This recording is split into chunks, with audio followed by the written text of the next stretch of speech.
Hi, this is Dr. Go. I've been a professional violinist for almost 30 years, be it as a soloist, as a professional orchestra player, as chamber musician, conductor, all sorts of different things. I guess even a published author. Well, this video, so currently I've been receiving a lot of messages about the Upbow and Downbow Staccato. Now, that being said, we have to recognize that there are many ways of doing Upbow and Downbow Staccato. These are just some ways that work for my students and myself, and I hope that something in this video was going to be useful to those of you watching. So, one major thing to think about is that at the tip of the bow, if you're going Upbow, it's a little bit more difficult to learn the stroke, so to speak, if you're new to it. So I like to start people who are new to Upbow Staccato at the middle of the bow. And the basic motion that I like to teach, now like I said, there are many different ways of doing this. So this is just one of them. And this particular one that I like to teach for beginners, is this one. It's a wrist motion. So basically what it is we start with a high wrist, and I don't mean high wrist as in a vertical flop. I mean more of high wrist from a horizontal movement, a lateral movement. Okay? So starting with that laterally high wrist, and that's what I call a preparation wrist, and then you just use your fingers and your wrist to recover. Now, important side note on this, when you're doing this motion, try not to let the bow hair move around. Okay? You want it to stay in line.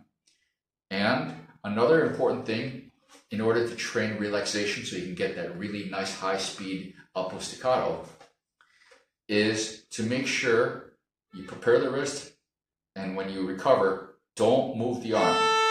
You don't want to move the arm on the recovery. Yeah? You just prepare the wrist, recover, and when you recover, make sure you stay relaxed. Prepare the wrist, and when you prepare the wrist, it's a dropping down. Recover, drop down, drop down. And I'm actually visually showing it in, when I do this in real life, you won't see a drop, because I'm trying to exaggerate so you can see it. In actual fact, when doing this motion in full speed, a lot of players, myself included, we actually use a high shoulder and high elbow to help facilitate the elevated wrist, or sorry, the laterally raised wrist.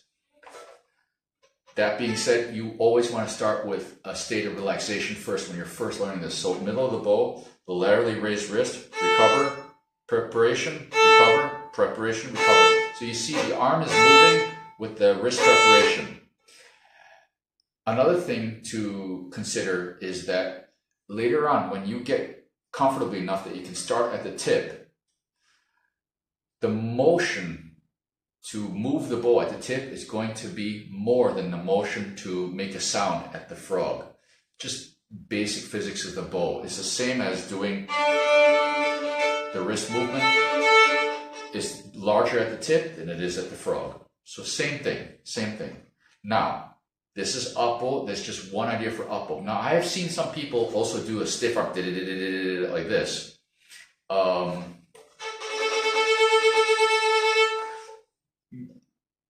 There's that one. There's that one. There's that one.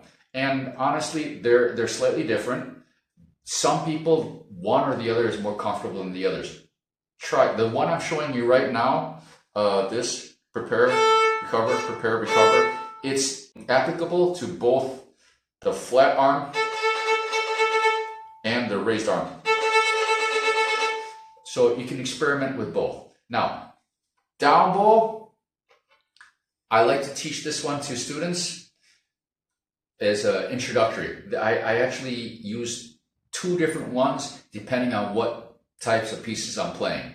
Vinyasa Concerto No. 1, I use more of a stable wrist, more of a stiff arm.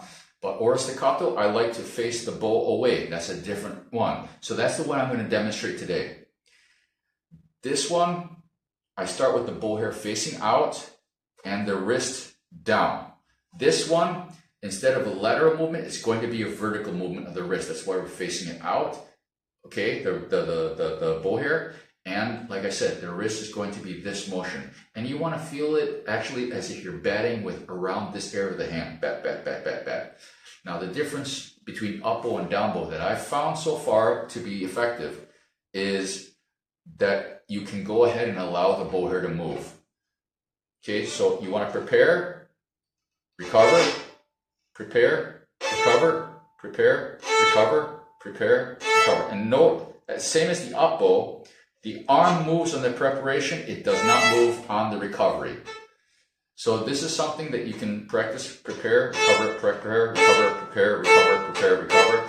And once you get the hang of the motion, then you want to put it with some sort of measured acceleration. And what I mean by that is that I'll set the metronome at 60. I can't do it right now because my phone where my metronome is recording this video. But so I'll try to tap this out. I will start with half notes.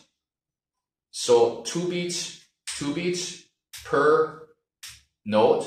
And what it is that one beat, prepare, one beat, recover. So prepare, recover, prepare, recover, prepare, recover, prepare, recover, prepare, recover, prepare, recover, prepare, recover, prepare, recover. Quarter notes. So prepare, cover, cover, cover, recover, recover, downbow, cover, recover, recover, recover, and so on and so forth. And then you go to eighth notes.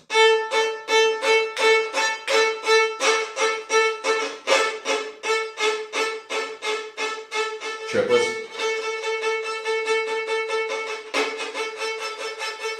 And I'm just showing this really fast. You want to practice this until you can do it with the metronome. I like to start with half notes to really get the preparation recovery. Then after the half notes, then quarter notes, eighth notes, then I go into 16th notes. From there, I go into sextuplets and octuplets, all with the metronome on 60. And that seems to be the method, the acceleration method that seems to work the best. That being said, I need to show one last thing. The downbow of...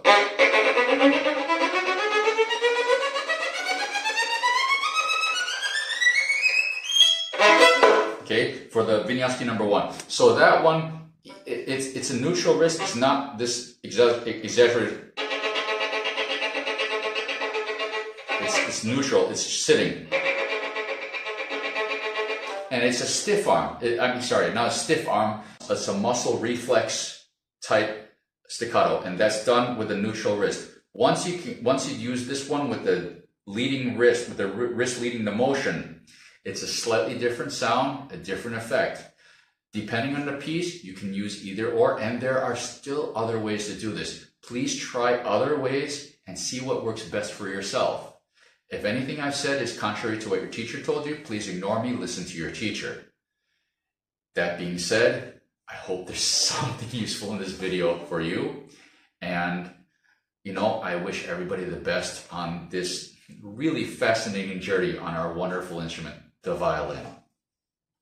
Cheers.